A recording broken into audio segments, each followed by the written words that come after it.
Roger Maloney for the Spotlight, and welcome to On the Go with Natasha Paris. Hello everyone, I am so excited to be before you today because this is the first show with On the Go with Natasha Paris, and in 8 minutes, I'm going to empower you, because what was meant to kill a community in 8 minutes, we're going to turn that tragedy into triumphant. We're going to empower you to be your best self.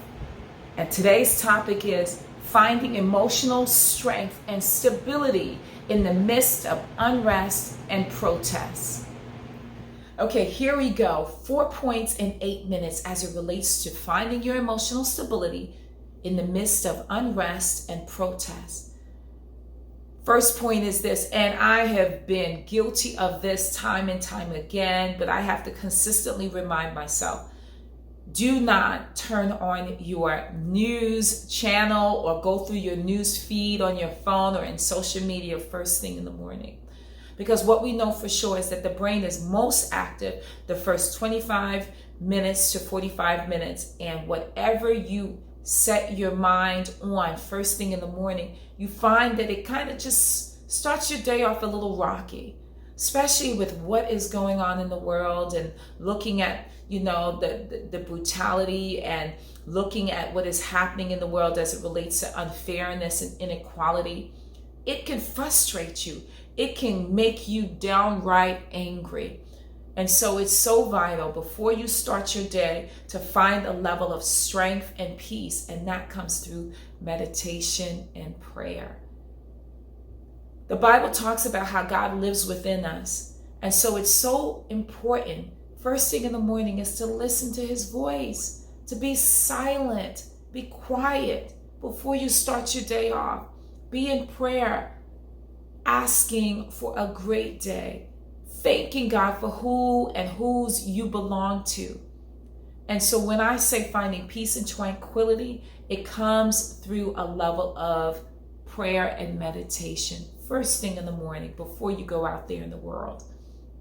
My second point is finding an opportunity in the morning to do some exercise. And I'm not saying go out for a 6-mile run. That would be fantastic. But it's important for you to do some level of activity, getting the blood flowing to the brain. Absolutely, because we want to be clear-minded. We want to have levels of clarity. So after prayer and meditation, you definitely want to be able to just get some energy. And energy comes when you're exercising some level of strength, whether it is, taking a 20-minute walk with your dog, or you're just walking on your own in your neighborhood, or just jogging in place, or doing basic calisthenics, basic push-ups and sit-ups and all that great stuff, just getting a level of strength. Because we know after everything that's going on in the world, we can easily be depleted, and we don't want that for you. I want you to be empowered, and I want you to be of strength. The third point is I want you to be able to talk to someone about what is happening in the world. Because let me say to you right now, what is going on in the world can make you downright angry, upset, frustrated. And if you do not have anyone to talk to regarding your concerns, your feelings, it can really eat you up from the inside out. And I said it, yes, I did. It can eat you from the inside out, and it can fester. And you can find yourself being bitter, easily agitated, snapping at your children, snapping at your loved ones or your spouse. So what you want to do is you want to be able to have a dialogue with close family and friends about what's happening in the world, whether it is face-to-face with a mask or virtually via social media, chatting, making your points and comments and going back and forth with other people or in a small group, having that dialogue. Because if you don't share it with someone and keep it inside, it can be a destructive situation. My fourth point, and I'm going to stay there for a little bit, is with everything going on in the world, especially when many people are internalizing it. They're saying to themselves, "Why, this is just so horrible." And they're thinking back at experiences that they may have had when they were driving a nice luxury vehicle or just driving a car. and being pulled over by a police officer for what? For no reason whatsoever. So it can re-traumatize you and trigger those feelings you had when it happened. And so the best thing that you want to do is you want to be a change agent. That's my fourth point. Do not focus on what has happened to you. Yes, it's important to talk about it, like I said in my third point, but it's important to do something about it.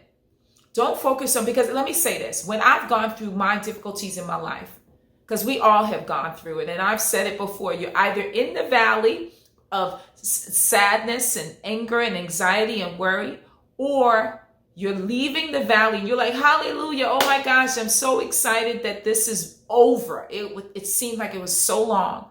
Or you're about to go into the valley. So you're either going in, you're staying there, or you're leaving out. So we've all gone through things. And so what I have done for me and what I've shared with my clients is that it's so vital. It is extremely vital for you to not focus on yourself so much.